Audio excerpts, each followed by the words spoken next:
Hello guys, ഇന്ന് നമുക്കൊരു happy ന്യൂസും അതേപോലെ ഒരു സാഡ് ന്യൂസും ഉണ്ട് കേട്ടോ. നമ്മുടെ സാഡ് ന്യൂസ് എന്താണെന്ന് വെച്ചാൽ നമ്മുടെ ഫിഞ്ചസ് പുറത്തേക്ക് പറന്നു പോയിട്ടുണ്ട്. ഇനി എന്തായാലും നമുക്കതിന് കിട്ടത്തില്ല, കാരണം അവിടെ ചുറ്റും മരമുണ്ട്, കുറേ കിളികളുണ്ട്. ഏതേലൊക്കെ കൊത്തി ഓടിച്ച് നാശമാക്കിയിട്ടുണ്ടാവും. മിക്കവാറും ചിലപ്പോൾ ചത്തും പോയിട്ടുണ്ടാവും. നമ്മുടെ ഡയമണ്ട് ഡൗവിന് വേണ്ടി ഒരു കൂടുണ്ടാക്കി കൊടുക്കുന്നതിനിടെയാണ് ഇത് സംഭവിച്ചത്. കൂടൊക്കെ ഉണ്ടാക്കി സെറ്റാക്കി വെച്ചാണ്, പക്ഷേ കഥ അടയ്ക്കാൻ മറന്നുപോയി. അതിൻ്റെ അകത്ത് ബാക്കി 2 ഫിഞ്ചസ് ആണെങ്കിൽ നല്ല അഗ്രസീവാണ്, മുട്ടയിടാറായതുകൊണ്ട്. പിന്നെ നമ്മുടെ സർപ്രൈസ് ഹാപ്പി ന്യൂസ് ഇതാണ് കേട്ടോ. നമ്മുടെ ഡൗവ് ബ്രീഡായിട്ടുണ്ട്. 2 മുട്ടയാണ് നമ്മൾ കുറച്ച് നേരം കണ്ടത്. അത്രയ്ക്ക് ക്ലിയർ ആയിട്ട് നമ്മൾ കണ്ടിട്ടില്ലായിരുന്നു. അപ്പോൾ 2 മുട്ടയാണ് കണ്ടത്. പിന്നെ നിലത്ത് കൂട് വെച്ചോണ്ടാണ് കേട്ടോ നമ്മൾ ഇവന്മാരെ എടുത്ത് മാറ്റിയത്.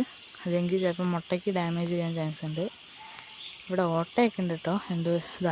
ഈ വിരുദ്ധം പിന്നെ ഇനി പേടിപ്പിക്കത്തുമില്ല. ആളുടെ കാലിന് ചെറിയൊരു പ്രശ്നമുണ്ട്, എന്തോ വീണാന്ന് തോന്നുന്നു. പിന്നെ നമ്മുടെ കോഴിയൊക്കെ അത്യാവശ്യം വലിപ്പിച്ചിട്ടുണ്ട് കേട്ടോ. പിന്നെ ഡൗവിൻ്റെ മുട്ട ചിലപ്പോൾ പോകാൻ ചാൻസ് ഉണ്ട്. അത് അറ്റത്താണ് ഉണ്ടാക്കി വെച്ചിരിക്കുന്നത്, ചിലപ്പോൾ താഴേക്ക് പോകാനൊക്കെ ചാൻസ് ഉണ്ട്. ഇനി ഇതിൻ്റെ അപ്ഡേറ്റുമായിട്ട് നമുക്ക് മറ്റൊരു വീഡിയോയിൽ കാണാം.